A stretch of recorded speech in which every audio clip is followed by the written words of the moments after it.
Hey y'all, it's CherokeeStarfish back with some more Titan Quest. We are nearing the end of our adventures because we are now finished with Ragnarok, which has unlocked the next difficulty level for this character. But there is still Atlantis content, which is a little bit shorter than the other expansions because they packed in some other features besides just adventuring, such as the deep dungeon content. That's this portal that you saw right over here. And there are portals elsewhere where you can access this as well. Tartarus. So, I'll leave that for you to discover. I'm not going to mess with it too much. Instead, I am going to focus on what remains of the story. So, it's been a while since we have been to Gadir. I really like this place, honestly. The city's so pretty. Brightly colored. I like the purple everywhere too. That's my color. So we're gonna head up this way, explore the rest of the city, what little bit remains. It's a lovely place. Look at this. This beautiful blue river. I mean, come on. It's like being back in Helios, but better.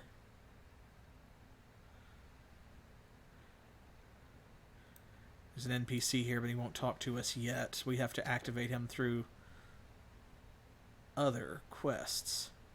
So we're going to go ahead and get to that. Now, what do I mean when I tell you, I'll just show you here, that it is a little bit shorter, we'll call them fewer chapters in this expansion. So yeah, 1, 2, 3, 4, 5, 6, instead of, you know, look how many there were in the others. Gosh. Chapter 4 over here even had the extra one for Olympus. So yeah, we've only got 5 portals to find, and that's kind of how you measure your progress in Titan Quest. So we'll see if we can't make it to that first portal, or technically the second one today. So there are only going to be a few more episodes of Titan Quest before we are completely done. We've saved the world as much as we can, or at least we've saved all of it that, you know, needs saving, I guess. So I said this during our last stream, but do be thinking about what you would like to see me play next. If you have a suggestion, go ahead and follow me here. Feel free to DM me or let me know in chat. And, of course, head over to my YouTube channel where I upload all of these streams afterwards. And you can leave your comments underneath the videos. Hit me up on Twitter, Pillow Fort, Facebook, and let me know what you think. By the favor of the muses, I will tell of the task that first... Yeah, sure. It's one of those storyteller, poet characters. That's another thing that I want to let you all kind of discover for yourself when you play the game, I hope. This guy, on the other hand, head priest of the cult of Heracles, which is whose statue we saw back there. Hail, traveler! You gaze upon the chisel muscularity of the head priest of the cult of Heracles, patron deity of the city. Asmelkart be my name. You search for the journal of Heracles, you say? Ah, you mean the sacred texts. They can be found in the tomb of the legendary King Arganthonios the Old, of course. A wise king, ruling the lands before either Greek or Phoenician settlers walked upon these shores. He is said to have been the first disciple of Heracles. I would take you to his grave myself, but... well, to be frank, I am afraid. Our beautiful burial grounds are currently closed to visitors. We're doing some maintenance work. And now, bother me no longer. You are disturbing my exercise routine. I love that there's just a crowd around him watching him, like, work out and kiss his muscles. Like, look at that. He looks like Hildebrand Manderville from Final Fantasy XIV. Welcome to the gun show. Okay, you got me. We're having a bit of a ghost problem right now. The dead have grown restless and walk again. Ill omens have been observed. Perhaps the hound of the underworld has slipped his bonds. what can mere mortals do against such sorcery, I ask you? And to make matters worse, it seems that old King Arganthorius himself has crawled out of his sarcophagus in search of blood, leaving the sacred texts unguarded. You can handle it, you say? I suppose I could let you borrow the sacred texts if you make it, although I doubt it. But I can tell that you've already made up your mind. The necropolis lies farther inland. Just exit the city through the main gate and follow the path. It should be easy enough to find. May Heracles give you strength. As strange as his accent is, I kind of like it.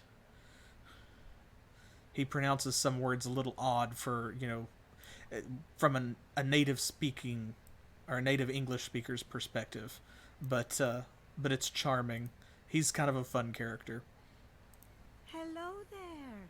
An explorer, eh? Following the call of the great big world. You know, when I was your age, I also could never stay in one place. Gadir is my home now, I suppose. But the truth is that my friend Hiram and I haven't really had one since we first got on that trade ship in Byblos. You have not met him by any chance, have you? He wanted to make a short trip to the cave just outside Gadir, but has been gone for quite a while. Would you mind keeping an eye out for him? Bald guy with a cypress cane? So, we'll have to watch for Hiram as well. But here we go. First things first, let's grab this rebirth fountain. There we go. So we don't need to be respawning in the Ader fields back in Muspelheim. Yeah, this place is so lush, and it looks so peaceful, too. And of course, then, you know, you run into giant mosquitoes first thing. It's kind of a... Well, you know, it's not a shock, but it is a bit of a letdown. Now, we are going to kind of zip through a lot of this, and you'll see how quickly these enemies are going down, right? Those mosquitoes are level 31. This Barbary Lion is level 30. We're almost level 47. And that is because the Atlantis content does not require the Ragnarok campaign to have been completed in order to access it, which we saw earlier because if y'all have been following the series, then you were here when I came to Atlantis in order to grab the portal the first time. You have to finish Immortal Throne, but you don't have to finish Ragnarok. So this content is meant to be a challenge for someone who just got done fighting Hades and going through the underworld, not someone who just got through with Valhalla and saving the Aesir. So...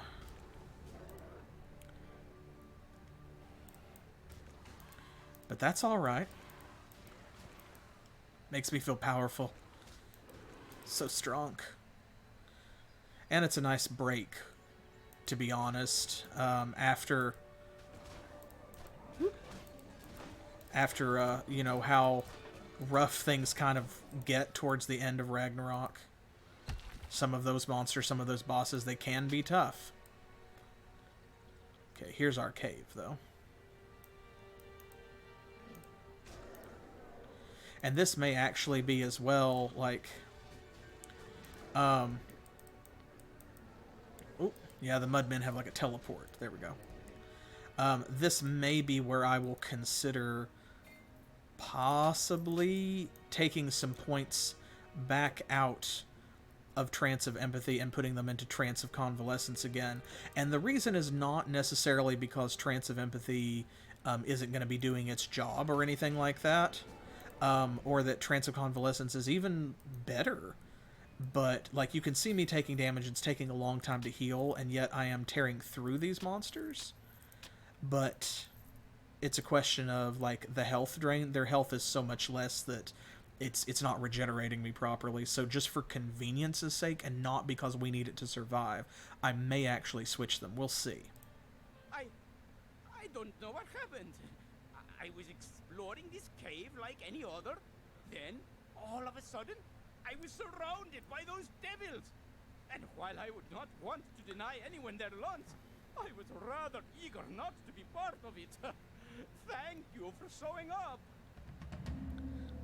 The Atlantis content, I think, to me, hits a lot closer to home where the original Titan Quest voice acting and things were versus Ragnarok. And I'm not sure if that's because maybe the two expansions had two different creative or voice directors. Maybe. If someone knows, of course, feel free to point it out. But you can tell the difference, I feel. The quality is a little bit tighter in the Atlantis expansion, I think.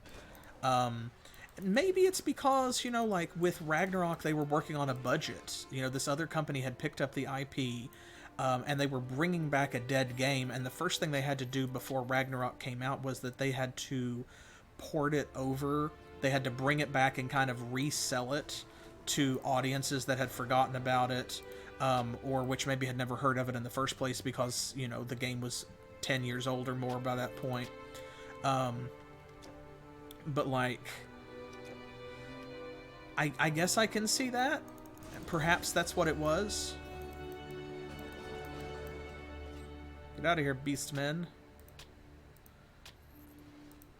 And then, of course, once Ragnarok did well, they had more money to spend on Atlantis. So that could be the explanation. I'm not sure. If I can basically just ignore these guys and go pick up potions. I mean, I'd do that anyway. Like, let's be real.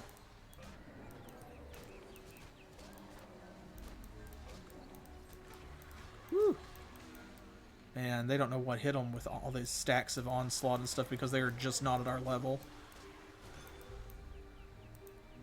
Ah, new beast charm. Which don't drop until you start fighting these enemies.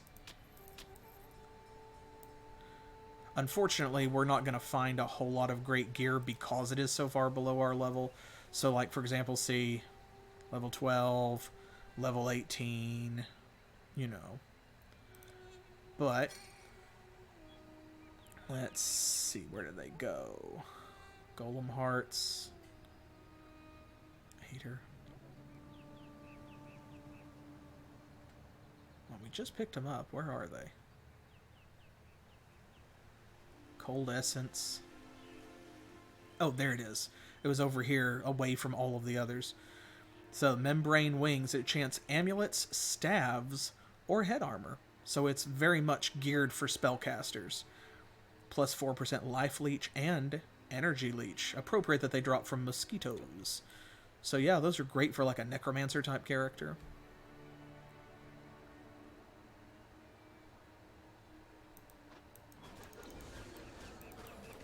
Doodly-doo. Oop. Game wants to be a little bit laggy today. No problem. We'll get through it. See, this is just such beautiful terrain. I love this lush environment. Oh, man. It's really great. This is one of my favorite parts of the game, like, to look at.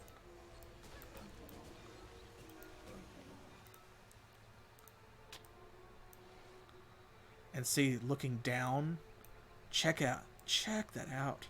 The view of those ruins, man. Oh, you can see where we're headed, though. Look down there. That's what I mean about, like, the voice acting. The priest of Heracles down there.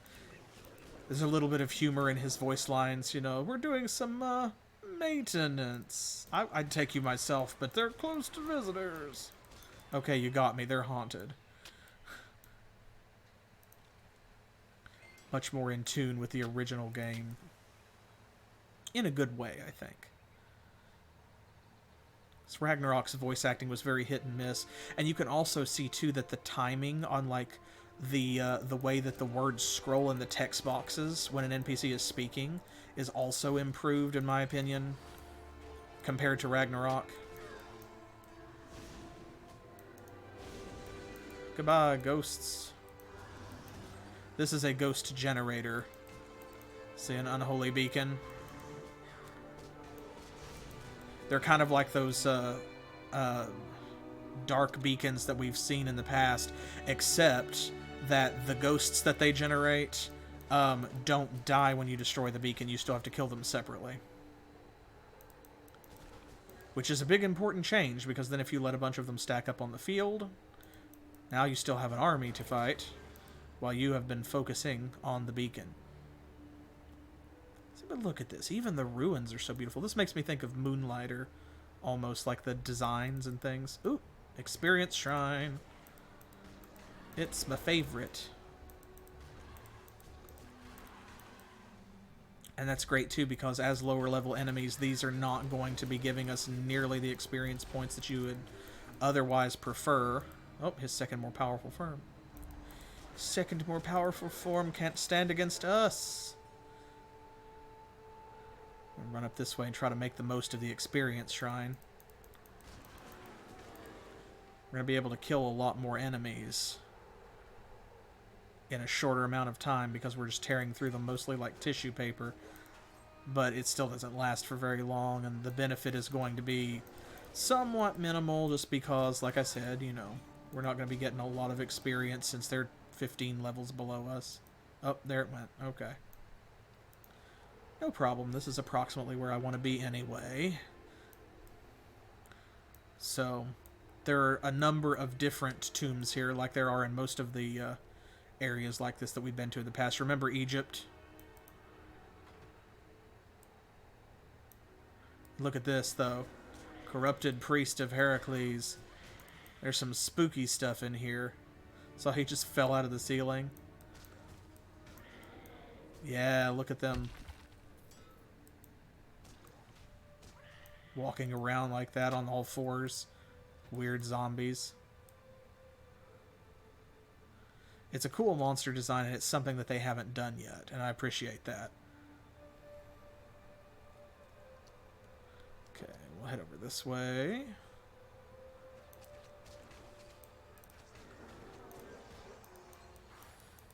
These guys are just like, you know, regular undead.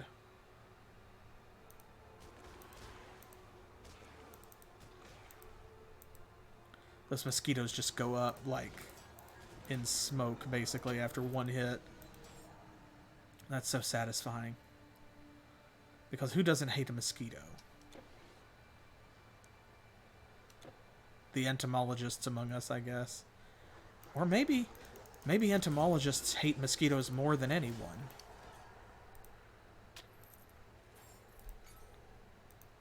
Who knows? I don't have one handy to ask.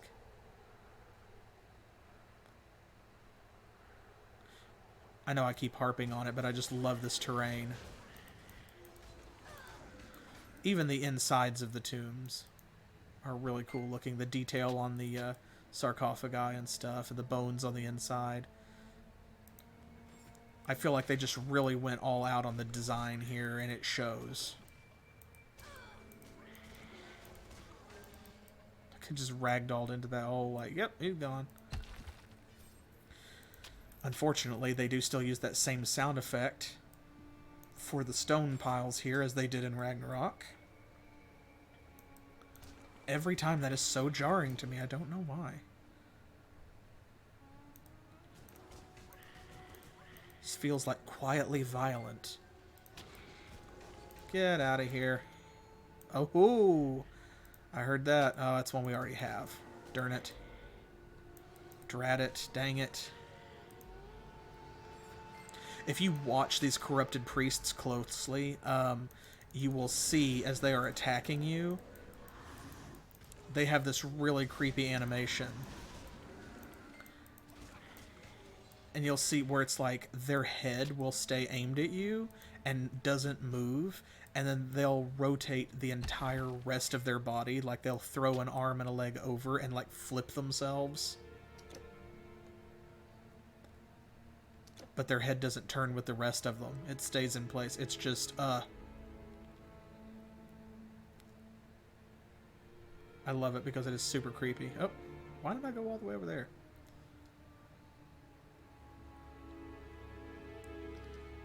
Huh.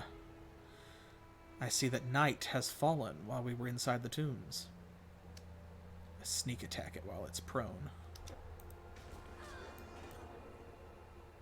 That one is blocked off. Probably why it doesn't have a map marker. I hate how the mosquitoes glow slightly. Like, that's not good.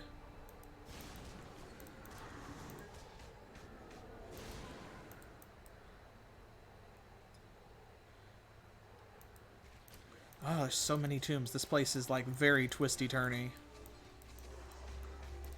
Let my nightmare get that one. There we go. Health potion. We didn't use nearly as many of those in the fight with Surtur as I was worried that we would. Which is good. Because it means that I don't have to buy any now.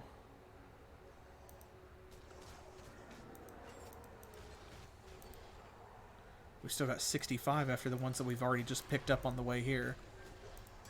I'm going easy on the Distort Reality because our stacks of Onslaught are more than enough for these guys. And since they are going down like a, sack of potatoes, then might as well take advantage of that to use our warfare side a little bit more, since we often so heavily rely on the dream abilities.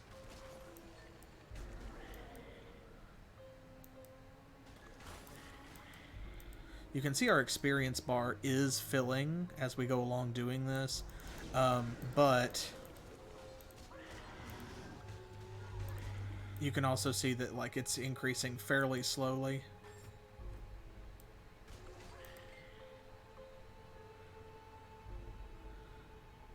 So most of what we're doing is, and here we go, quest marker, suggestive sculpture. No one's told us about that yet. That's like a jade figurine quest. But, yeah, most of the experience that we're going to get in this adventure is going to be from quests rather than from killing bad guys.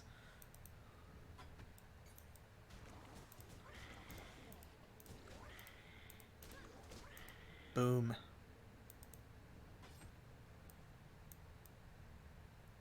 Okay. So the suggestive sculpture, there we go. Exquisite yet raw. You feel hot flashes just looking at this thing. And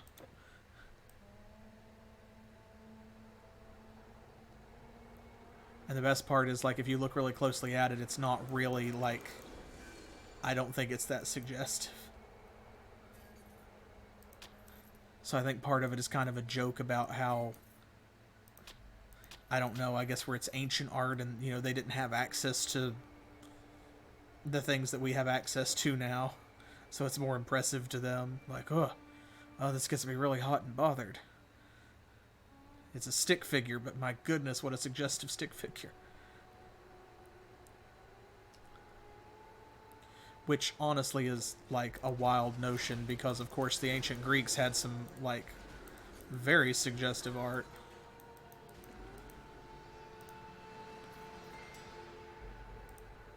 Health. Health. Cash.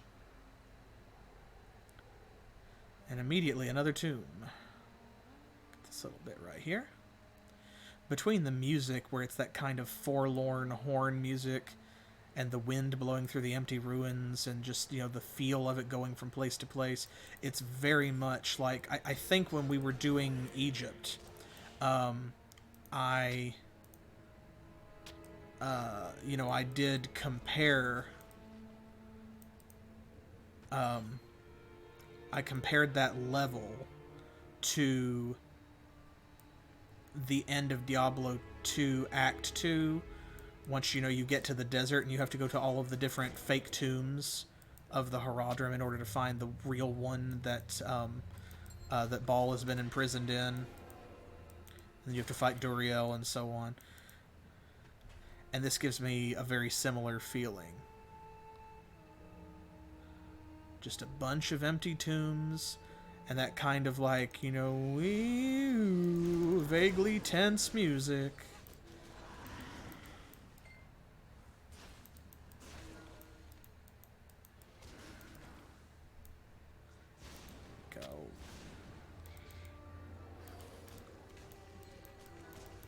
the way the level wraps around on itself like this, these narrow stairs and stuff, it just all kind of contrives to, you know, makes me think of the game that inspired it. This is a Diablo clone. It's only proper that it pays some homage.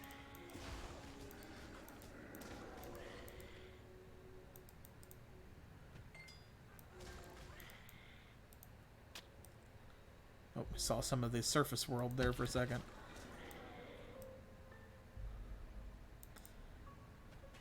Ooh. Nothing good. Oh, floor cache. Nothing good. So they still pack a punch.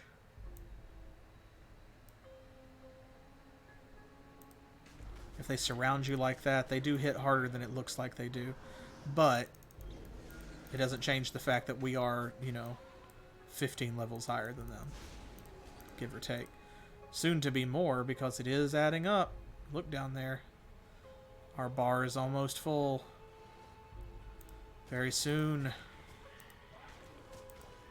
I hate that they drop down from the ceiling like spiders, though. That and the... I mean, they already move like spiders. Oh, this way.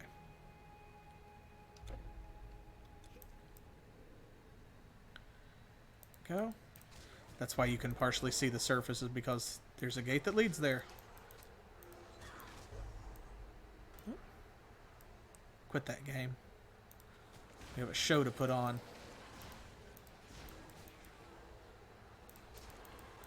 I wish they would drop some more membranous wings, but I'll take what I can get and won't complain too much. Oop, I just picked up something I didn't mean to, but whatever. Saber of Flame. Yeah, it's just sad that we're unlikely to find, you know, a weapon upgrade or something. Unless we find perhaps an arcane formula like we already did. But you never know, because some blue items, they have a lot of staying power. Look at what we're wearing. You know, the armor that we have on is something that dropped an Immortal Throne, which is around this same level, and we've still got it on because nothing has been as good. Nothing has been enough of an upgrade to justify taking the Darkseer off, so...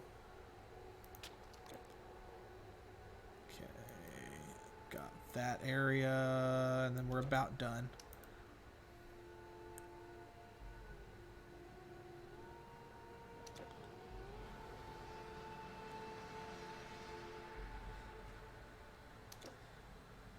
Oh, there you are. I was like, where are those arrows coming from? Okay, so to get over there, have to go back over this way. I went the wrong way. No big deal. It's a good thing, for as large as these maps are, that we've got a pretty good movement speed, so even if I do go the wrong way, it only takes a moment or two to get back where we were, which is nice.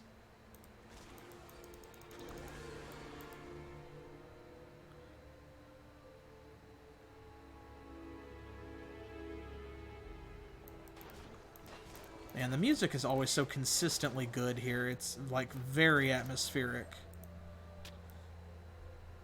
Oh, listen to that.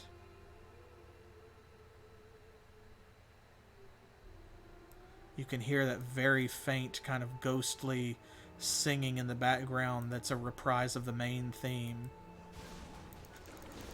Love whenever they do that. The callbacks to its own soundtrack and stuff in this game are pretty much perfectly timed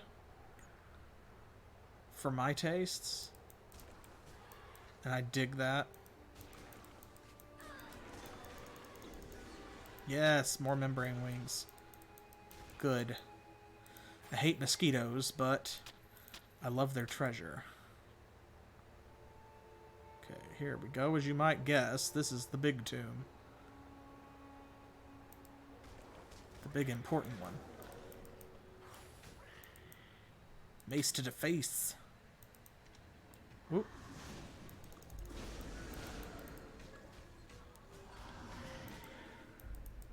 There we go. Nice.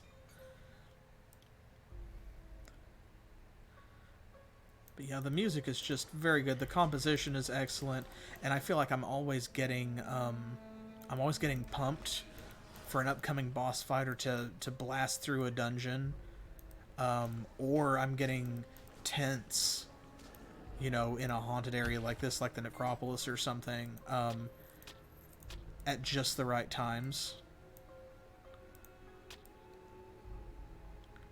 And I really admire that because, you know, music moves you, but it's hard to stay consistently good, and the fact that out of all of the different songs that they have across not only multiple expansions, but also, you know, 2 different developers, and they've managed to nail it pretty much the whole time, and to stay tonally consistent, I think, with the original too. Like, that's good stuff. That's good stuff. Oh. Gotta stop picking that stuff up. I don't mean to.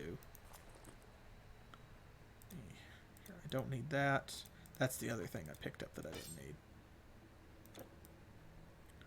We'll see if we do find anything that's worth keeping, but I'm not holding my breath, but also I won't cry if we don't, because it's kind of expected.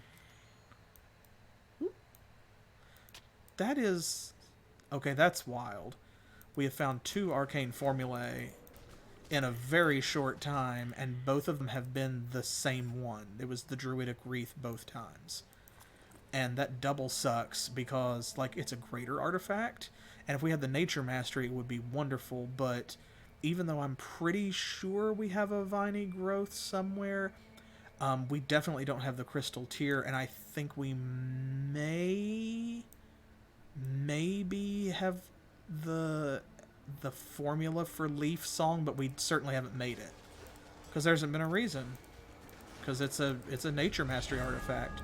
Oh, well. Okay, let's see. Let's get even more ridiculous here. Okay, I was talking last stream about how we have a lot of skills that are very close to being maxed out, or that are partly maxed out, and we need to go back and start dumping points into them, and I'm gonna do that. So we already maxed out our Trance. I'm using Onslaught a lot more than Distort Reality right now. I'm probably going to continue to do that throughout Atlantis because of the way that we're playing. So I'm just going to go ahead and dump all 3 of our ranks in that and max it out at 8. That brings us to a total of 8 charge levels, 1 per rank. Still only costs 1 energy per attack, but it gives us plus 52% physical damage and a 78% increase in projectile speed. Not that we need that last one, but...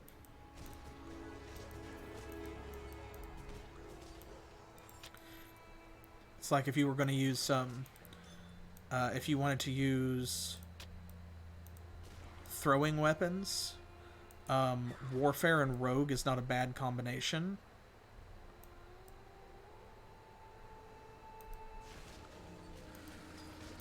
And you could potentially use, you know, Onslaught for throwing knives or something. Because they don't really, like...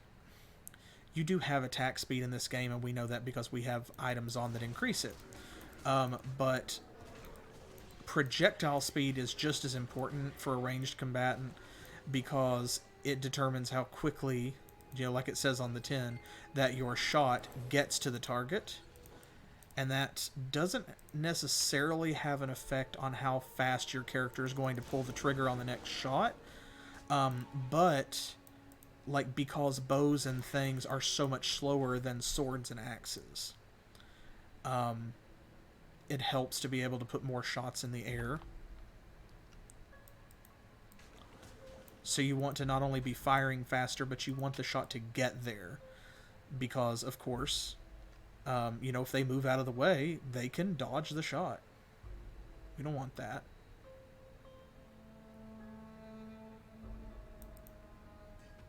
Anything? Health potion? Huh. Anything in this one? Nope. Okay. Another health potion. Good. You see the majestic chest over there and the giant sarcophagus, of course. You know that when we open this, we're going to have to fight a boss, right? Like, that's... I'm not spoiling anything. So, let's do it.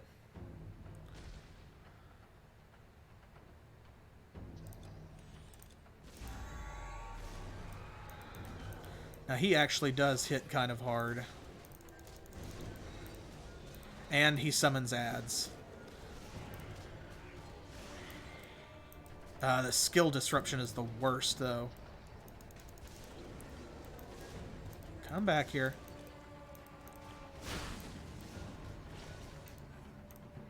He's so fast.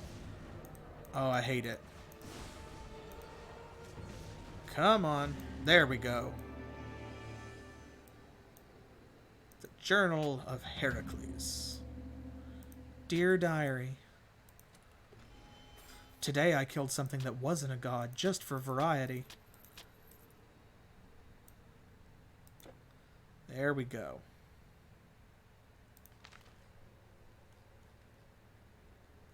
Haha.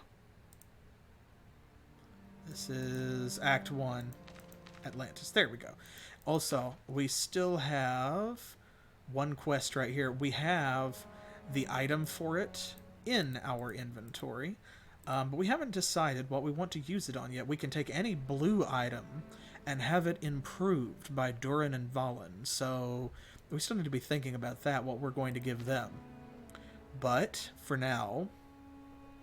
Okay, so we picked up the journal. We can go back to Marinos with that, and then we can turn in the Lost Wanderer as well to Anathe. Alright, there is nothing else here. This area is kind of a dead end. Because we're going to be sort of sailing around this part of the game.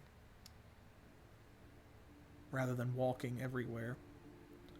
Which is a nice change of pace, too. Okay, so, of course, before we do anything, because the other one's going to kind of push the main story forward, I want to go find Anathe. See, look at this. Gadir is just such a beautiful place. Wouldn't you love to live here? Look at this. The vineyards, the arbors down there. Ah. It's so pretty. I'll talk to him on the way back. Oop, she's up this way. Let's go over to the statue.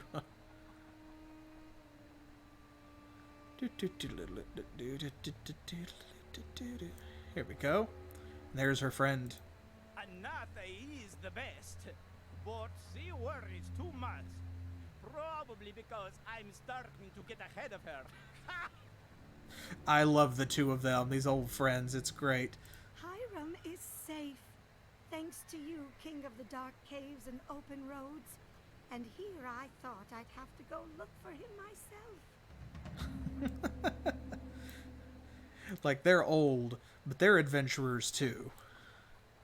So yeah, Hiram got pinned down by a monster, sure, but Anathe was gonna go get him. It was fine. And they can joke about it, so... Welcome back!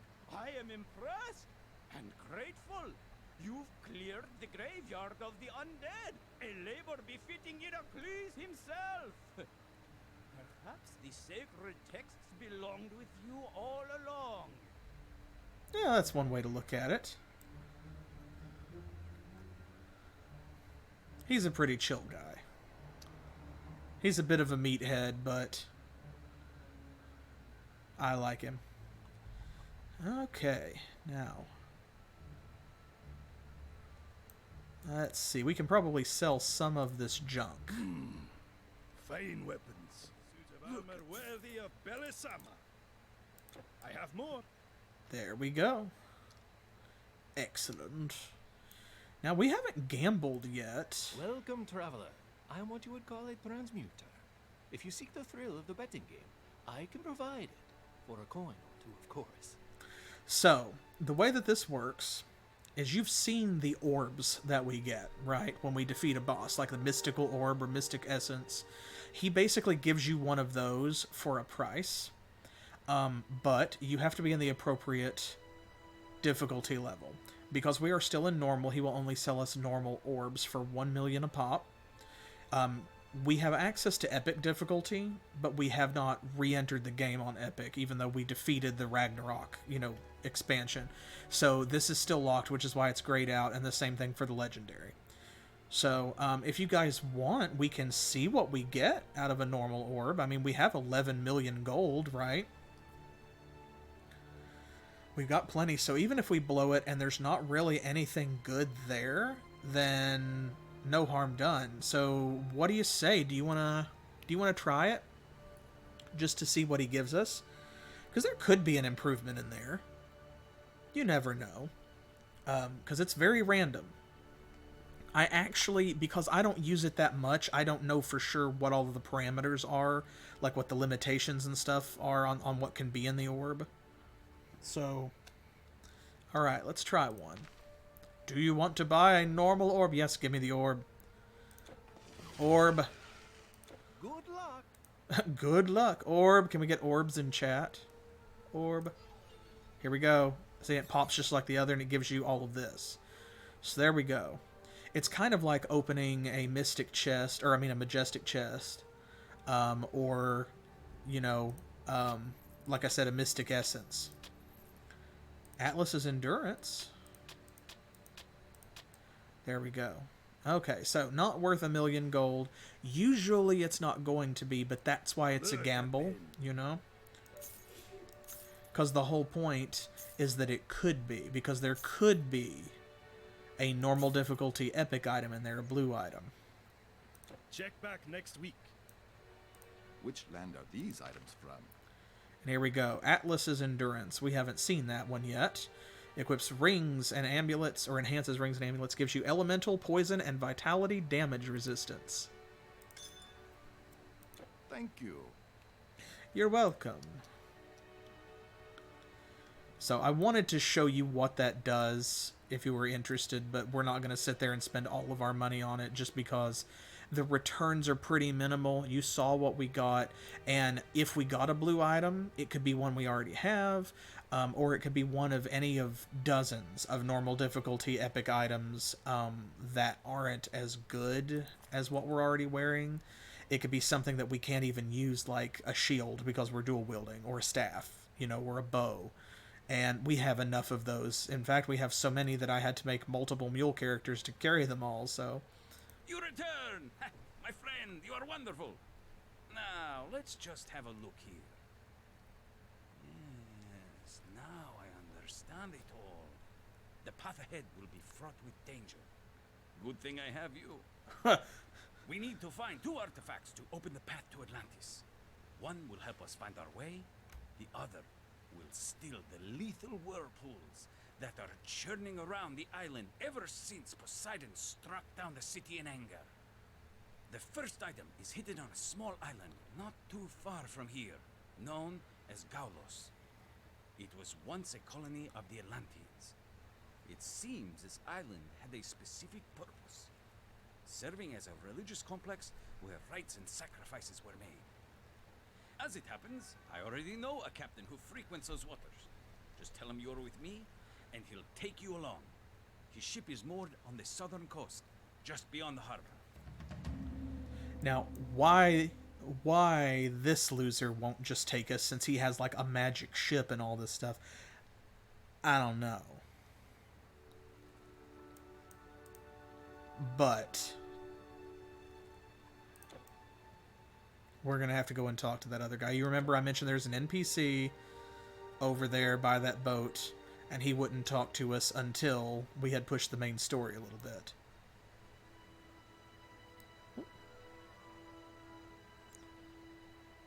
It should be this guy. I want to double check. Okay, no, he's not ready yet. I just saw his marker on there and got paranoid. Because, yeah, you go to a pretty broad variety of places in this section of Titan Quest, so...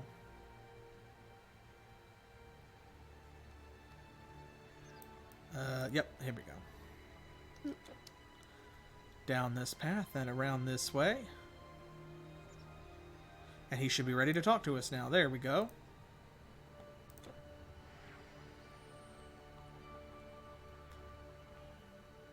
Now that we have Marinos's blessing, as it were. Okay. So yes, welcome to Gaulos. I love the music here. Listen to these strings.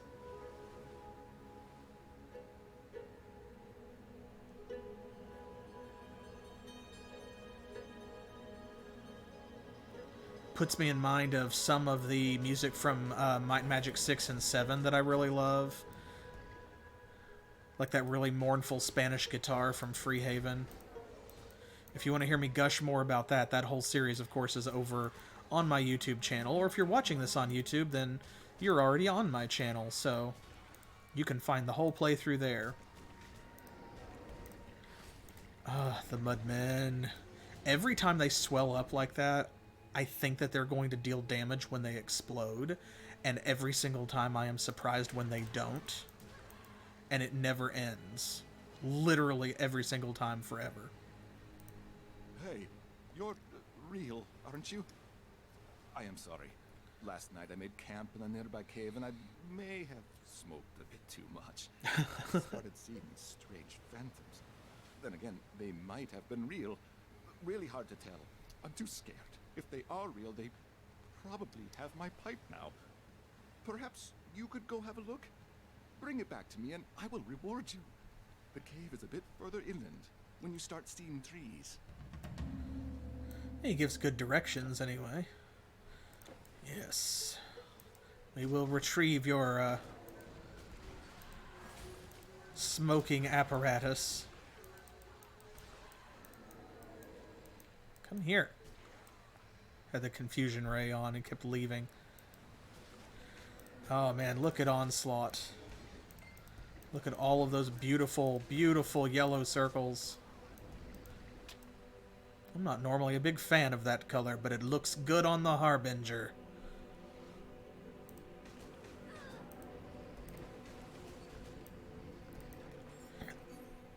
Yep, come on over here. There we go. Thank you. Thank you for coming to us, rather than making us go to you.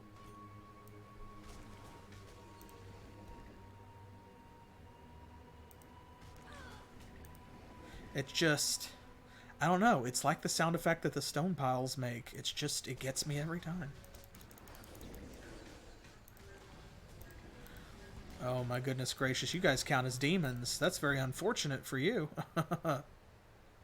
Okay, here we go. Cave. More mudmen. It's been a little while since I have been in this part of the game, so I honestly can't remember if this is the correct cave that he was telling us about or not. Mollusk turrets.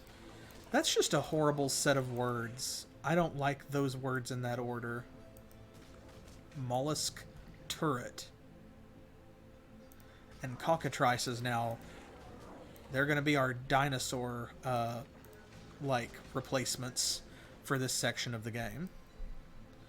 They will try to petrify you, of course, as cockatrices are wont to do.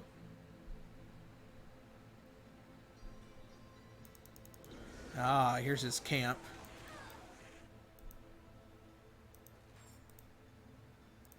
There we go.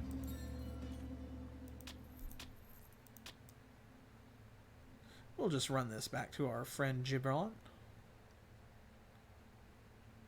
Mostly because... oh, this way. Take my eyes off the mini-map or the auto-map for 1 second, and I lose my ability to navigate at all. But yeah, I just don't want to carry it around because he's literally right here, and like it's a bulky item.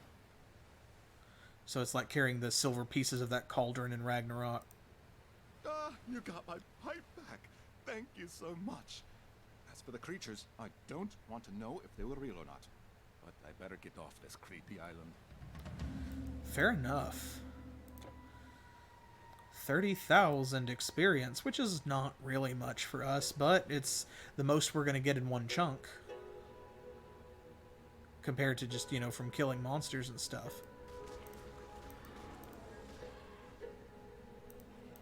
Yes, yes, come on, line up.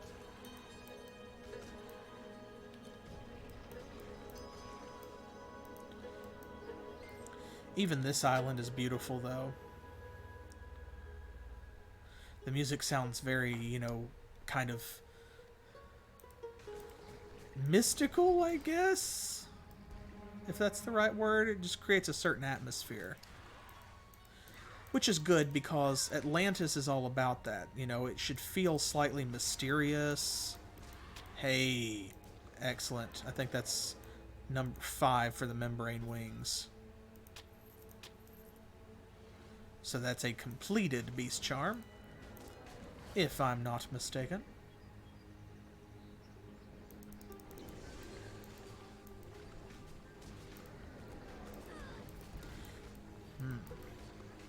You know, we've completed Onslaught, and of course it has passive buffs that we still need to put ranks in, but I'm sort of feeling like maybe the next thing that we should level up and max out is going to be Distort Reality, because you're going to want to see like how powerful it gets by the end of the game, and there's not a lot of game left. So, ooh, yes, a delicious amount of floor cash. Thank you. Here we go. Another rebirth fountain. And you can see the portal up ahead there too. Oh, snake people. It's a snake. Game, stop that. You stop it. Making me look bad.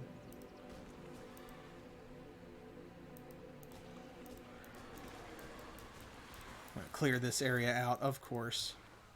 We don't want to leave anything behind in case there's something good. But the portal is like over that way on the other side of the story torches, as I think of them. I don't know what else to call them.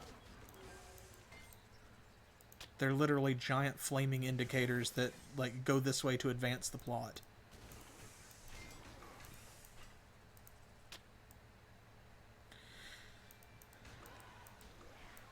I'm not a big fan of the serpentoids. I think that means their design is successful, because I don't like the way that they look. I don't like that little war cry animation they have where they throw their head back and like unhinge their jaw. And I don't like the fact that they look like lizard men, you know, until they start to run, and they have that really weird gait where their bodies are all, you know, elongated and odd proportions and stuff. And also the rattlesnake noises that they make, do not appreciate. And so what that means is that it's all, you know, it all together comes, all comes together. Ugh, I cannot speak. It has been a long Thursday, y'all. There's a lot of Monday energy in this Thursday, but it becomes a successful monster design, I think, because it is off-putting. So I think that it's a well-executed monster. I still hate fighting them.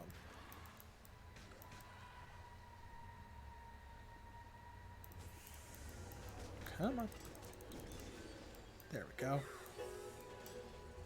Essence of the Star of the Evening. It's another one that I wanted to show you.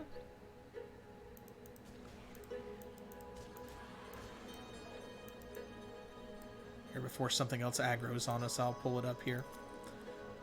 There we go. Essence of the Star of the Evening. Hesperos, brother of Atlas, is the star of the magical time of dusk and progenitor of the Hesperides, the golden apples. So yeah, enchants rings and amulets, and it increases elemental damages and casting speed. So there you go. That is a really great relic if you are playing a casting mastery. Especially something where you are shooting a lot, like Spirit, where your main attack is going to be that one that shoots 3 missiles from your staff. Something to think about.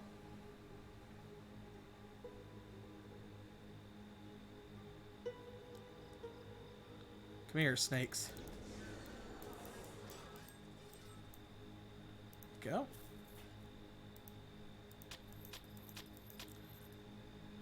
They're strange little houses. They're little tents stitched together out of skins. It almost looks like their skins, too, because of the color. Like, it looks like they're taking their shed skins, because they are snakes, right? They're serpentoids. So it's like when they shed their skin, they keep their hides and build their tents out of their own cast-off skins and scales, which is... That sounds disgusting to us, but that's kind of a neat world-building idea. Coral Guardian. Look at these guys. Weird lanky giants. And there's our portal. 1 of 5.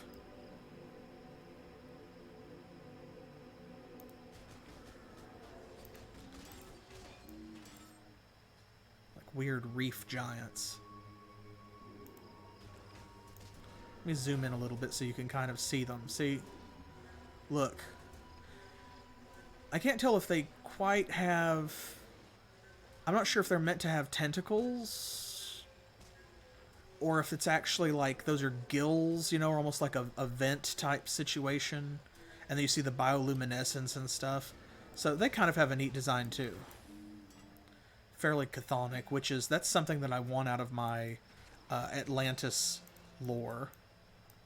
Because it's all about, you know, the sunken city and stuff, right?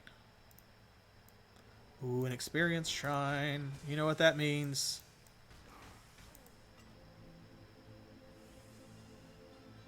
It's time to kick some butt. We'll come back for this treasure later, especially that green item, because you saw the torches back there.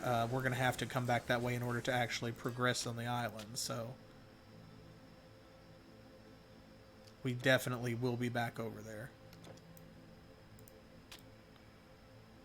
Come on, give me something else. It looks like there's more paths than there are. See, because you can get to some of those places, just not from here. You have to go around to the other side. Dang it. Ran out my own experience shrine, basically exploring, trying to find something to kill. And there it goes. Okay, well...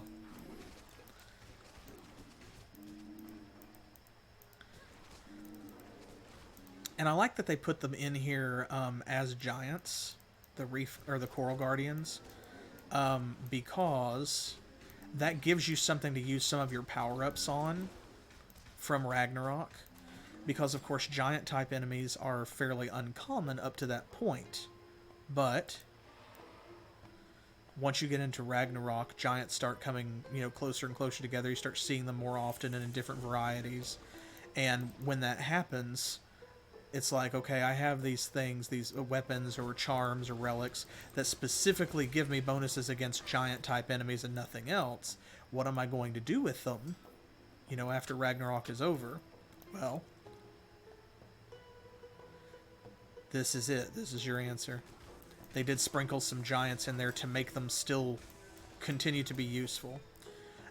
Because some of those, like, bonuses against type improvements are just inferior to others overall, because giants come up a lot less, especially in the vanilla base game, than something like the undead. So Persephone's Tears is always going to be useful because you're going to keep running into those, versus something like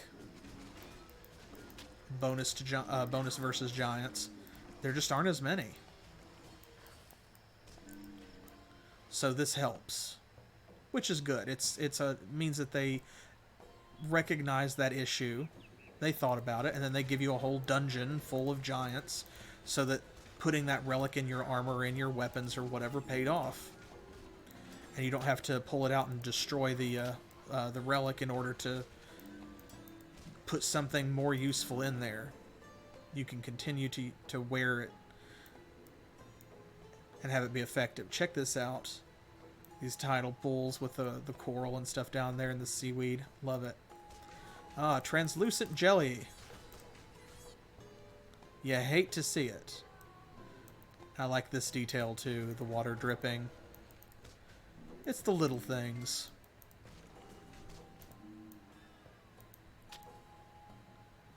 They make some sort of unearthly noises, you know. So yeah, the Coral Guardians are very good monsters overall. And they're not really explained the way that they explain a few of the monsters in the game. Like, oh yeah, those guys, they live over there and they do this thing and we hate it. They attack our ships or, you know, whatever. Like the way they talked about the fish guys, the Ichthyans, like living in the fjord, you know. Let's see. Mudman, Mudman, Mudman.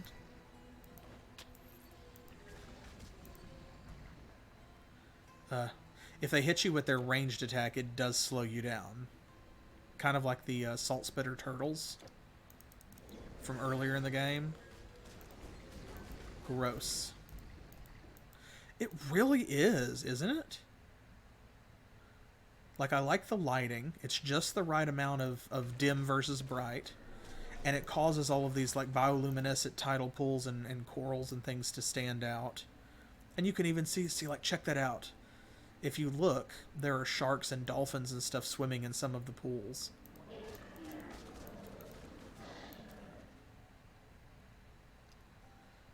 Atlantis is just really full of great environments. They did some fantastic environmental and texture work for this expansion. I'm a big fan.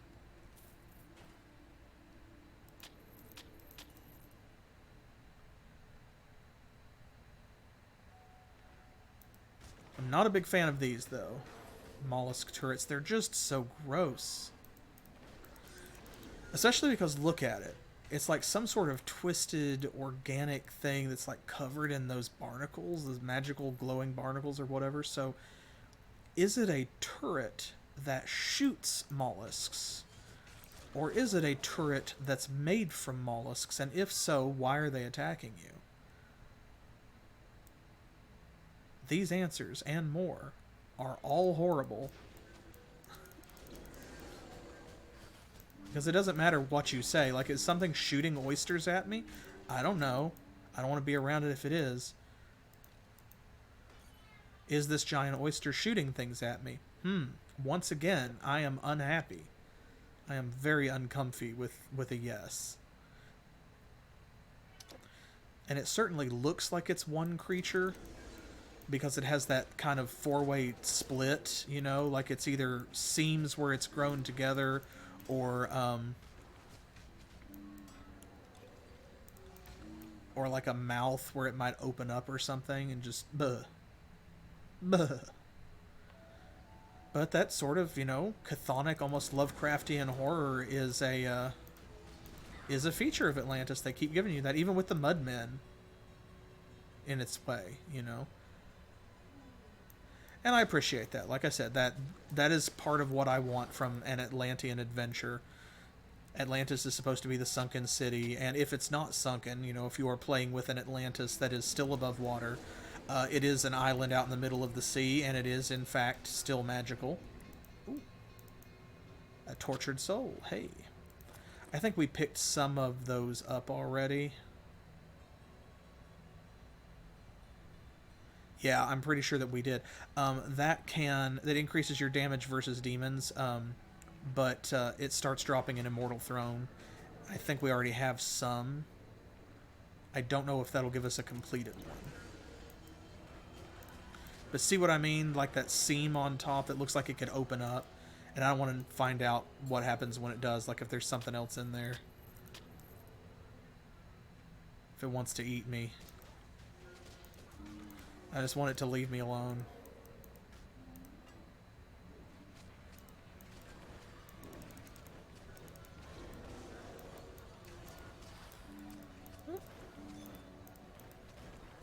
More Atlas's Endurance, hey. Cool. Oh, come on. We've got a boss fight up ahead, so... Organize that. Plenty of backpack space. The Ancient One. What do you think this is going to be? Oh, there, we're locked in. Ah, if you said giant crab, you're right. If you didn't say giant crab, what were you thinking, honestly? Of course it had to be a giant crab.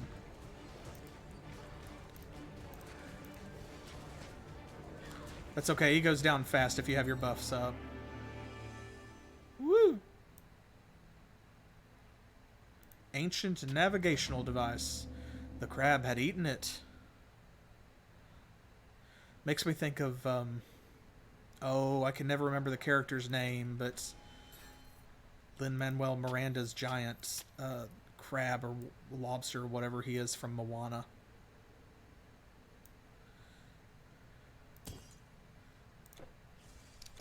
So, once again, this kind of dead ends. Atlantis is almost, at first, like a series of, kind of like mini dungeons and environments. Each one is fairly short.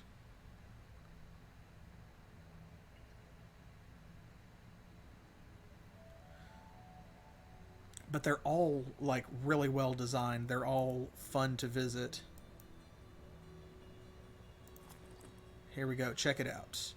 Holding the device makes your head spin, and you feel mysterious forces tugging at it, pointing you in the direction of Atlantis. Alright, well, let's take this back to Marinos.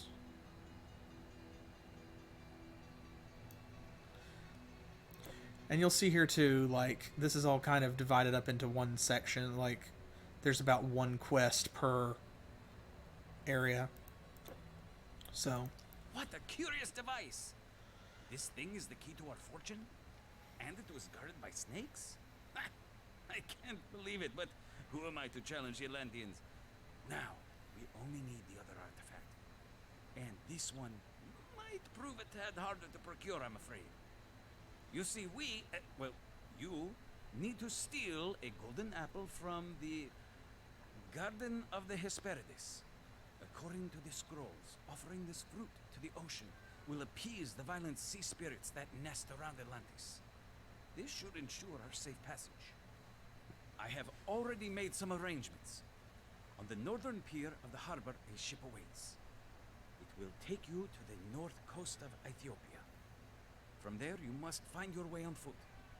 The garden is said to exist on the western edge of the world, beyond the mountains of Atlas. He is sending us all over the place, isn't he? So, no harm done. And it's cool that we finally get to go back to Africa. So, yeah. When Hesperos showed up there as a relic, as the, what do they call it? The essence of the star of the evening instead of just the evening star for some reason. But it specifically mentions the Hesperides, and it's like, okay, there's some reason you brought this up, right? Not just because it's a Greek legend, surely. Oof. Harpies again. And back to the Tratones. Angry merman. Oh, almost forgot that floor cache. Can't leave without that. Crabs and mermen.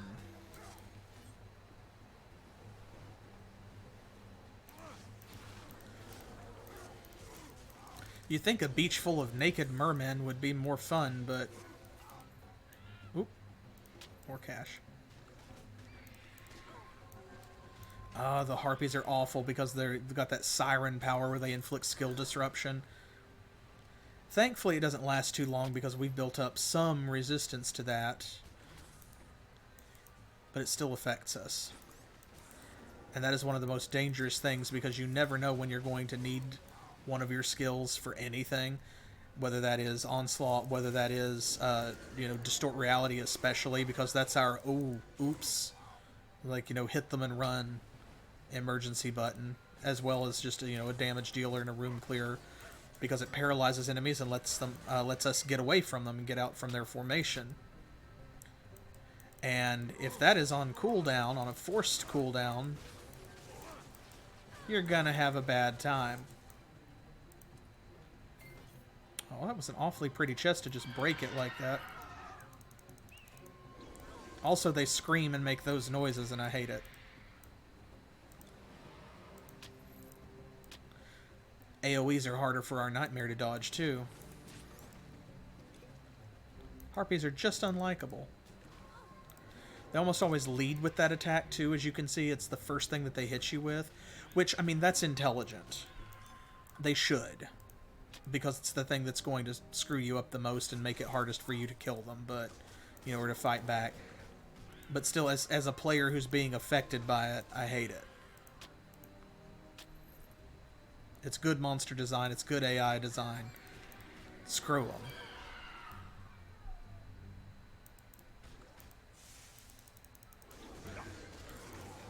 Nope. They all activated that aura at the same time, just in sync. Zoop. Like, no thank you.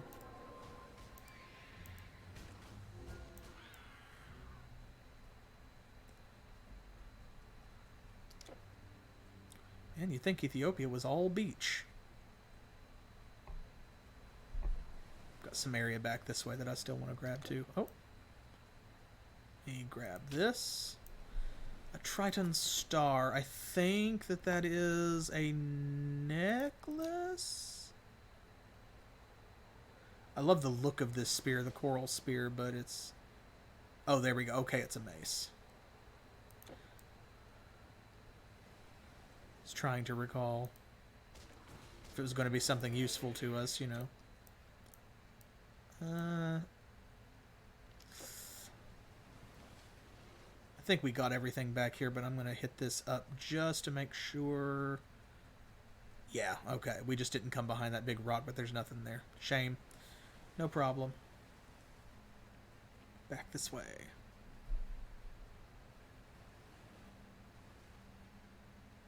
Past all the corpses. Don't mind. Don't mind any of that. It's fine. Maybe you tell me anything interesting? No? I was hoping they'd have some useful information, but they never do. Every time I come through here. Storyteller, here we go. Welcome, friend. You seem weary. Sit down for a moment and share our hospitality. I think you have traveled a long way, my friend, yet you hail from the lands of Yunnan, a stone's throw across the sea. Tell me, what journey brings a person this far? Indeed. You search for the Garden of the Hesperides. Across the mountains, ancient forests linger. Our people seldom go there, but perhaps your path does. Follow the mountain trail, and you will find your way. He does have useful information every time, though. Stranger, spare me a moment. You are taking the path to the west, right? I have a letter here that I need delivered to a certain woman of the Jasula tribe up in the mountains. Seeing as, I'm not a fighter, I don't think I would make the trip. Would you carry it for me? Sure. Letters are light. They don't take up much space in our pack. Oh, that person was levitating. Neat trick. Make no mistake, stranger. If you want any of the goods from our storehouse, you need to pay for them. Well, I mean, yeah, I would assume. That's actually not a bad spear, especially for level 15. Look at that, plus 19% physical damage, 19% attack speed. I think I will actually keep that. I'll hoard a little bit. The reef armor looks kind of cool. Armor absorption, light retaliation, plus 1 defense mastery. Oh, if it's got a skill plus, I have to keep it. Oh, these are both plus 1 to everything in Dream, folks. Look at that. Oh, man. Plus 10% armor absorption, too, 23%. Okay, so... Oh, no. This might almost be better, because look at that. That armor protection is the same thing. Okay, armor absorption and armor protection are a little bit different, but still, the armor protection is the reason we're still wearing the Dark Seer all of these levels later, when we're 47 and it's level 30, right? So even though the Alala has got 136 armor. This has plus 10% armor absorption.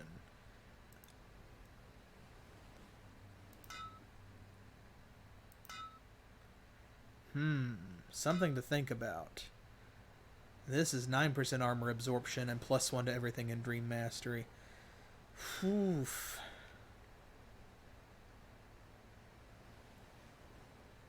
Requires very high strength to wear, but no level requirement. This one's just level 15.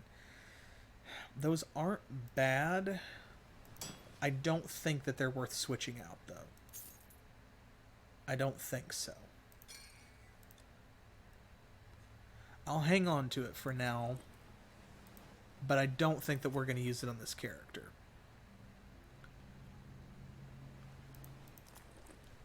Got anything good over here?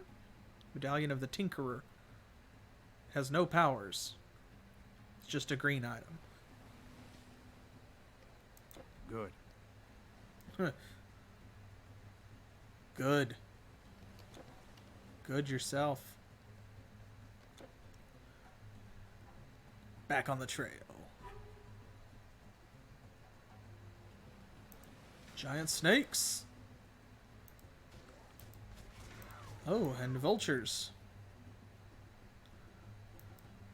To be fair, this is what you would expect to fight in, this part of Africa. Ooh, a battle marker. Oh, just in time. Just in time for these guys to have a really bad day.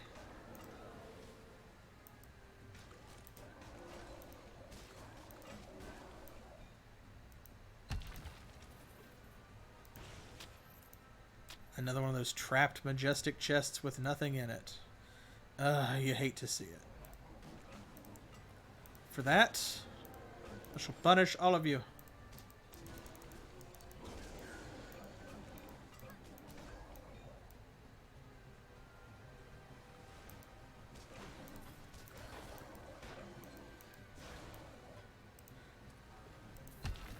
I wonder whether or not this village is actually theirs, like the Beastmen's, or if it belongs to, some of the Bedouin.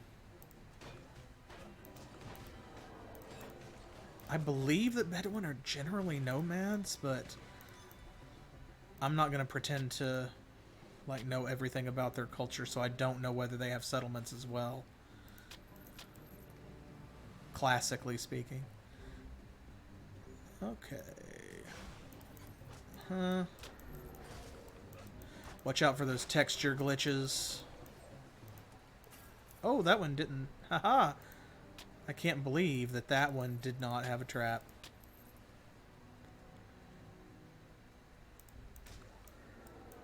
So you'll see it flashing across the screen. There's like some weird water or sand texture glitches occasionally in certain places. And it's not the same as flashing lights, but it's unpleasant. Thankfully, it doesn't happen in very many places. Ooh, there we go. The Atlas Mountains.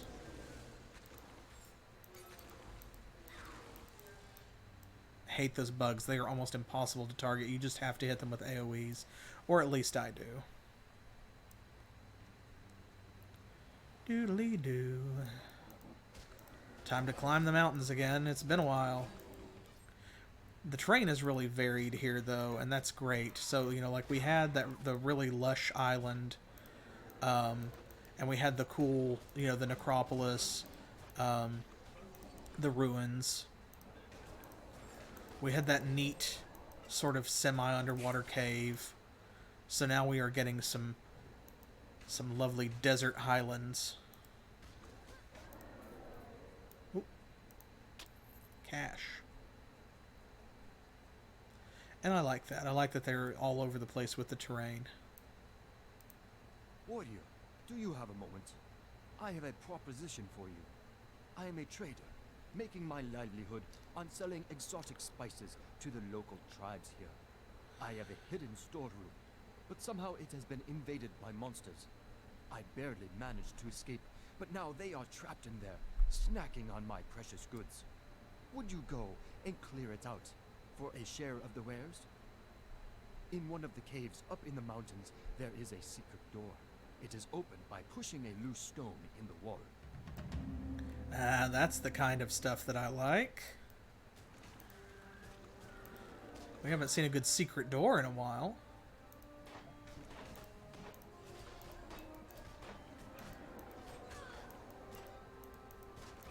Oh my gosh, you guys.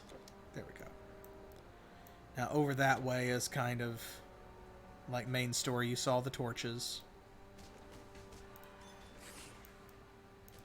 But we gotta come this way because it's not main story. We've got to see what's over here first. Oh look, it's a cave. See, it just dead ends right here. That other part we'll get to later.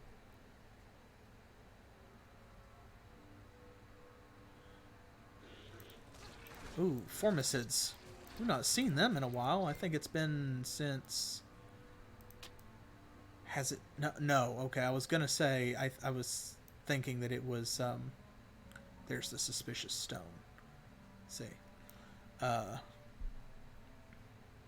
I was thinking it was actually vanilla Titan Quest, but no, the pale formicids are in, Immortal Throne. And how do you get someone in here to install that? A basilisk. I like their design. The fact that they do in fact have 6 legs, like they're supposed to.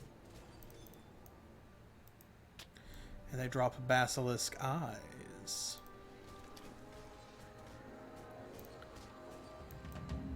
Calm down, my dude.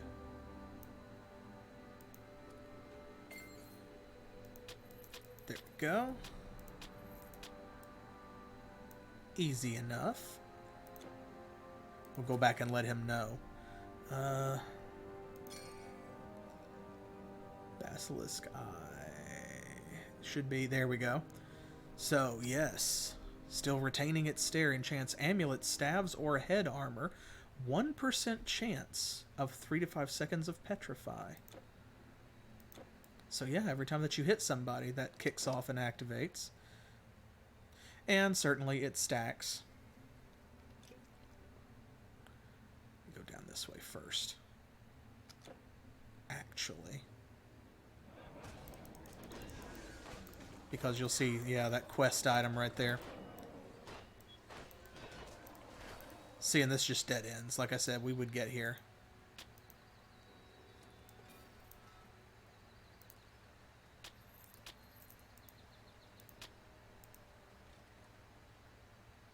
Clockwork contraption. As countless gears and cogs tick away, you come to realize that you will never understand what this is. It's adding up. First, the suggestive statue. Or sculpture, rather. Now this clockwork contraption? What could these be for? You will find out. And actually, it won't be that long before you do. Just stick around and make sure you come back for the next episode.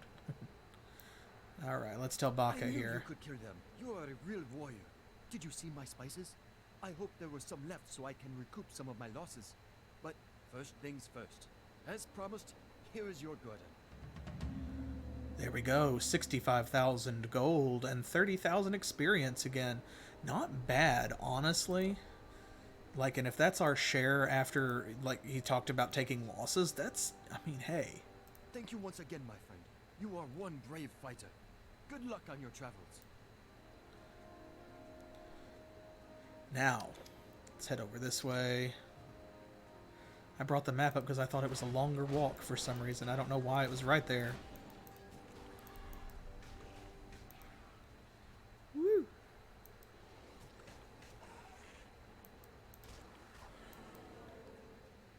Cockatrices are almost cute. They remind me a little of the Dilophosaurus, I think is what it's called, from, you know, from Jurassic Park. The one that could spit venom.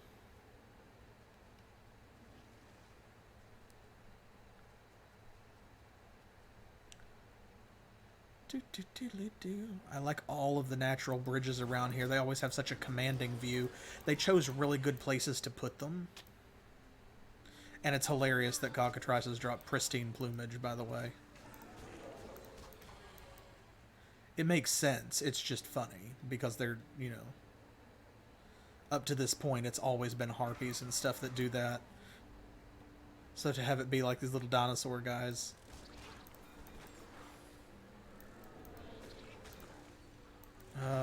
More of those locusts. Ugh.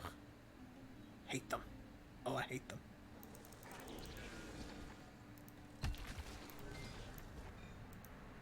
I like health potions, though. Oh, sorry. My bad. I was very rude of me, giant snake. I just walked right past you like I didn't see you. Because I didn't. I like this one, too. Where the water's cut a hole through there and you go in front of the waterfall. Lovely.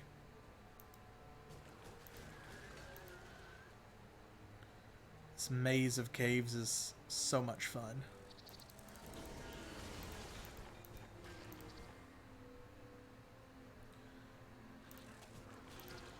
Man, you can tell those ranks in Onslaught are doing their job, right?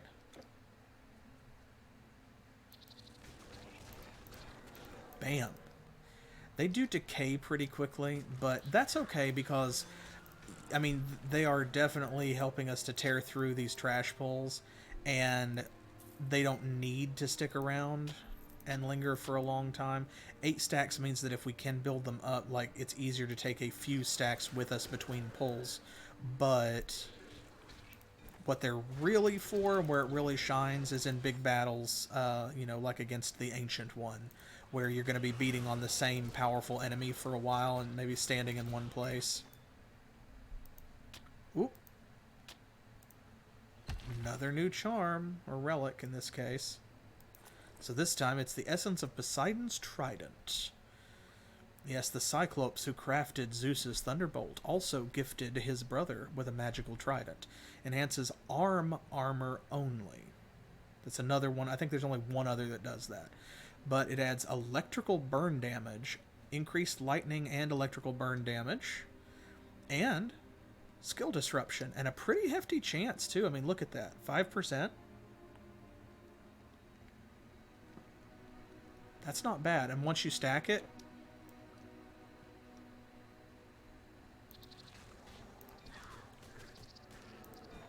go.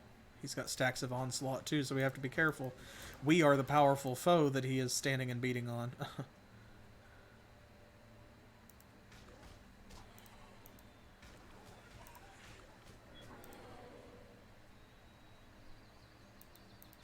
Okay, this time I walked past the giant snake and it didn't notice us, so we're even.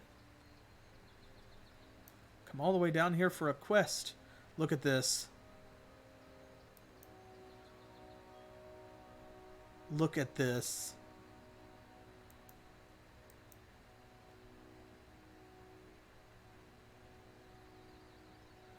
Is this a thumbnail, folks? Is this maybe a thumbnail? Wild.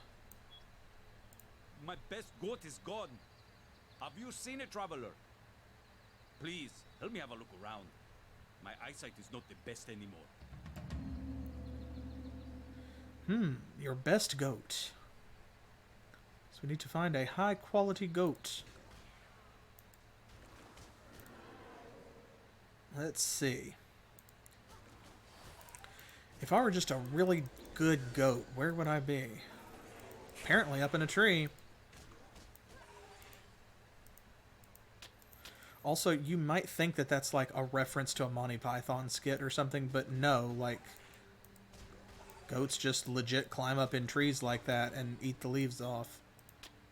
Oh, another star of the evening. Excellent.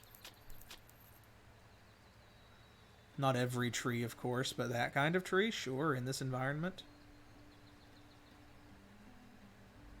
Another cave. And you have to watch here, too. The monster placement helps because it reminds you that there are some shallows there if you don't notice them. Wow.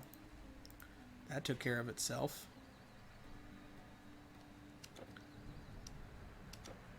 It's all kind of just for this one thing. More formicids. Those are the only thing around here that I'm kind of like not enthusiastic about fighting. Because they do have stuff like Onslaught. Ah, this is such a pretty environment.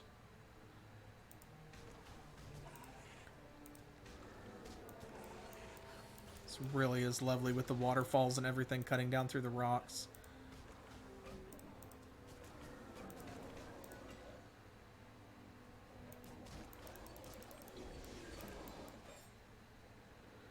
Look at this.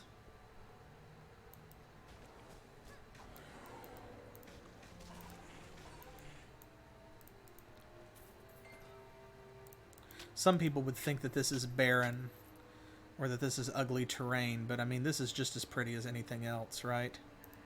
To me, at least. Definitely has its own beauty.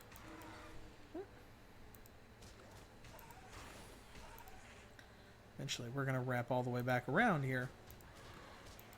We still have a bunch of caves back there that I'm going to have to go back and get.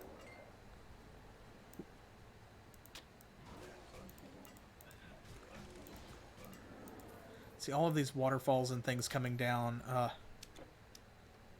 it. Oh, of course there's an experience shrine here. You'll see why that's irritating here in just a second.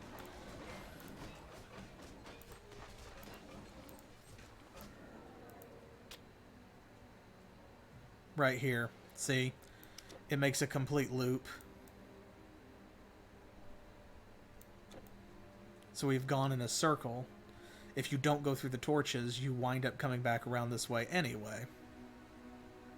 You can see the white cloud buff from the experience shrine really well in those shadows, which will make it that much easier to watch as it slowly disappears when it fades away uselessly, having done nothing and accomplished less.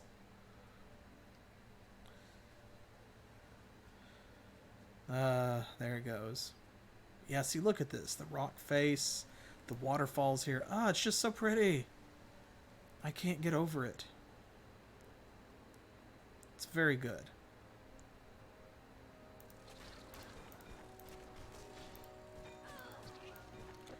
Okay, which one of these dead ends and which one doesn't? Because you have to go through these caves regardless.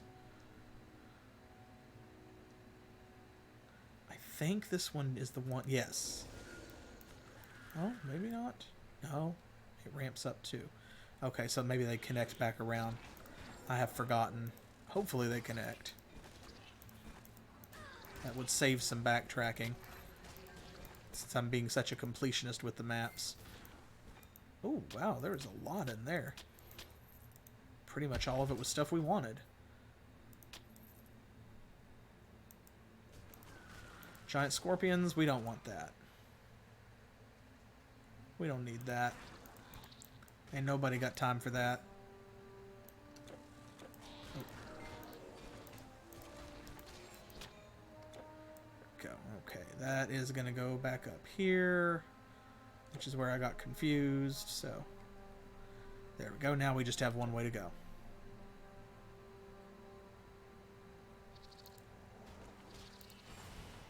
Nope. Priestess has got to go down. There we go.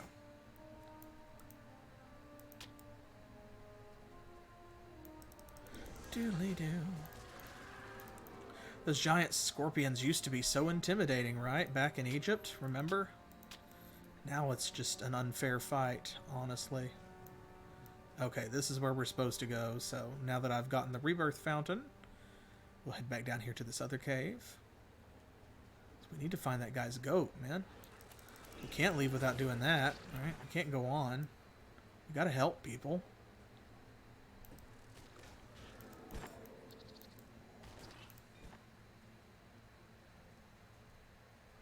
Another quest, I swear. Yes, of course this goat is mine. Always has been. Uh-huh. And today is its special day. But if you are so interested in it, maybe we could come to an understanding. How? Well, A group of Egyptians have started coming increasingly close to my little camp.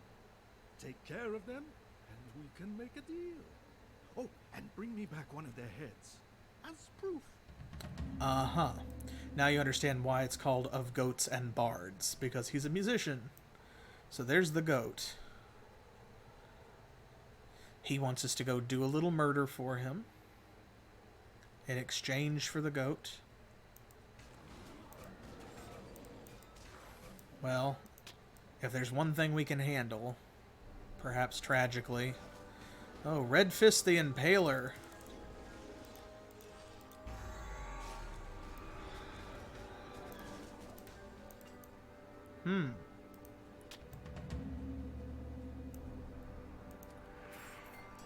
I think it's fine.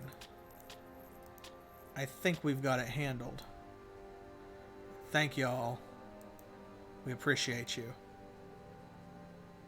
They're gonna walk us part of the way back. High five, guys. Take a break. Good game. Wonderful! Such a head is an even better sacrifice to the dark powers of music than this goat. Look at these horns! I'll take that, and you can have the goat, as promised. Oh boy. The dark powers of music.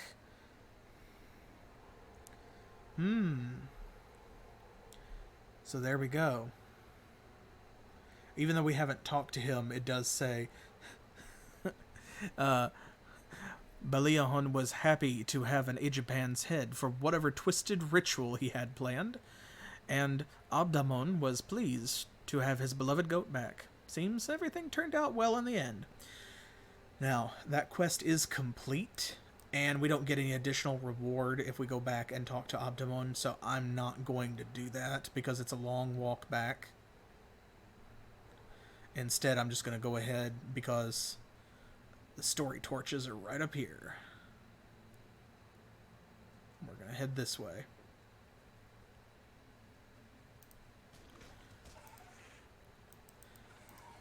And I'm kind of glad that they do that. It doesn't really make sense, but I'm thankful because of where they put the NPCs, so it's very helpful that that completes the quest and you don't actually have to go back and talk to the first guy again, because that would be a hassle. Oh, I just picked up something I didn't need.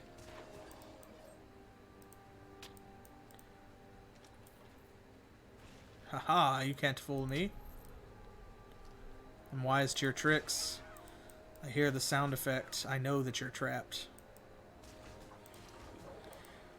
I'm not sure if those red crests on the back of the cockatrices actually glow, or if they just pick up the light effects in a funny way, but it's kind of neat looking, and it's a kind of a cool idea to think that they're bioluminescent or something.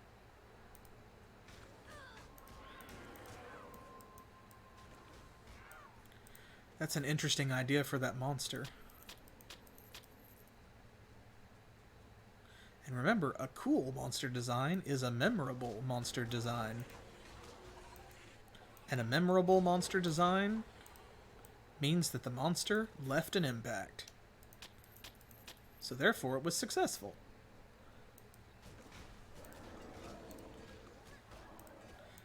It's kind of like, I think I've mentioned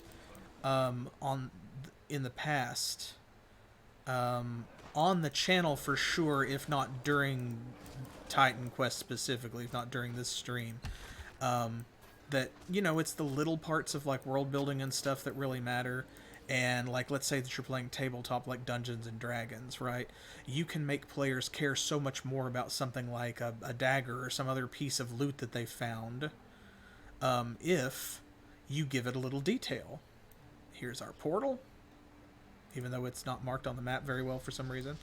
So it's the same thing with monsters, you know. You give a dagger a jewel or a rune on the hilt or something like that, and you give a monster bioluminescent feathers. They will remember it. What, the garden? Well, yes, it lies to the west, as far west as one can go. But we always give that place a wide berth. It is the end of the world, they say, and the daughters of Nyx are guarding it fiercely.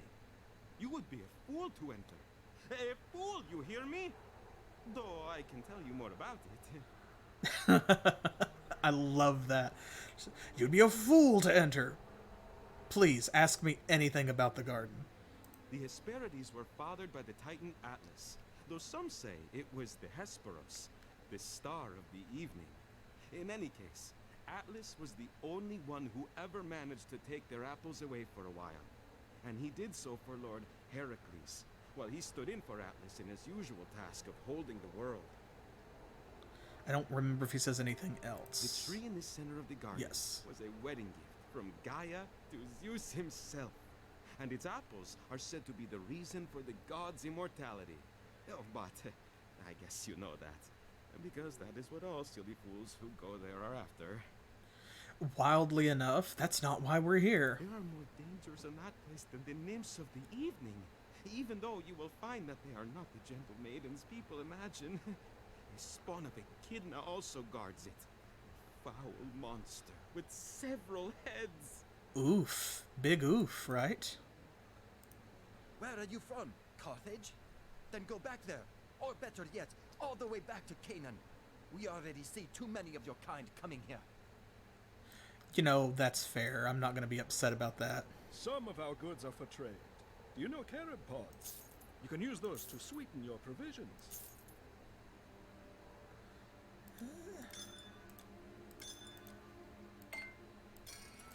There we go. That looks like everything.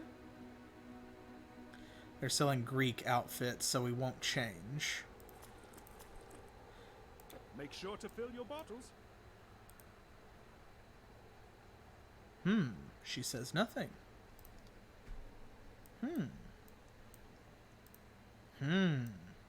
Well, we'll come back to that. We will come back to it. And we will come back to Titan Quest as well, because it's about that time. I'm going to wrap this up. But I hope that you've enjoyed it enough to keep watching, and I hope that I will see you again for the next stream, which will be Thursday, 7 p.m. Eastern Standard Time, which is New York and Miami time here in the U.S. And don't forget, again, if you're not already subscribed, hit me up on Twitch. Follow me over on YouTube as well, where I will upload this video for you. And I also have a Twitter, I have a Facebook, I have a Pillow Fort. So come find me there. Leave me your thoughts about the series. Stop by for our other series on Mondays and Saturdays. And I'll see you next time when we enter the Garden of the Hesperides. Until then, as always, thanks for playing.